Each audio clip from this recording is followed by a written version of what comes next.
Hello guys, and welcome back to my channel. Today I'm going to be having a chat to you about something that I've recently learnt about, something called hyperfocus. Hyperfocus is a symptom of ADHD, mainly more than autism. And what it means is that somebody who is neurodivergent can get very engrossed in tasks and find it difficult to pull themselves away from it unless someone taps them on the shoulder and is like, oh, it's time for tea now, or something along of those lines. Part of the reason people with ADHD might find it difficult to focus on tasks like homework or shopping or tidying their bedroom or things that they don't want to do really is because of hyperfocus. It is much easier to focus on things that you want to do, such as video games or playing with Lego or watching TV or something that you enjoy. Yeah, it's a lot easier to focus on things that you enjoy, which is why people tend to hyper-focus on video games and hobbies and stuff like that. However,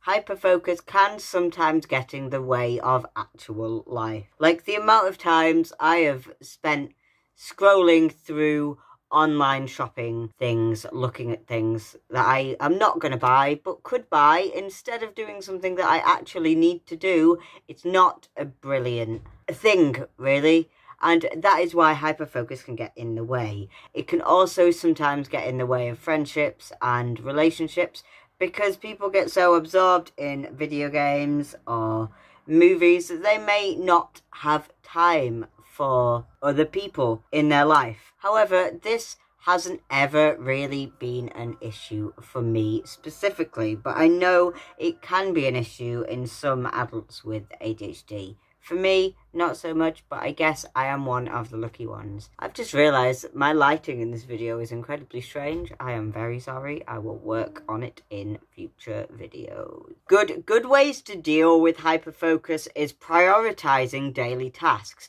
So making sure you get the things you need to do done earlier on in the day, as opposed to spending all of your day researching something that you want to research or playing a video game. Leave that until last, and then it can be a bit of a reward for completing your day. Setting a timer can be a really good one. It's one that I used to use when I was younger. Setting a timer, so like allowing yourself half an hour on a video game if you've done a task or something along those lines. Just keeping track of it and don't let it get out of hand so you spend all day on a video game, which I have done far too many times. Also, ask family and friends to come and like tap you on the shoulder or knock on your door after an hour or so, just so you don't get too engrossed in something and you don't end up too immersed and end up losing an entire day to playing The Binding of Isaac. If you are me, that is why I don't play that game very often.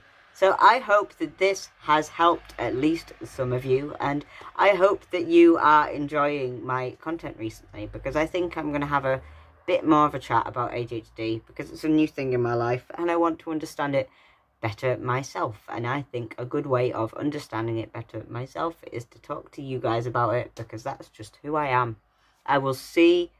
I hope you enjoyed this video. Subscribe if you are new. I shall actually work on the lighting for next video, and I will see you next time.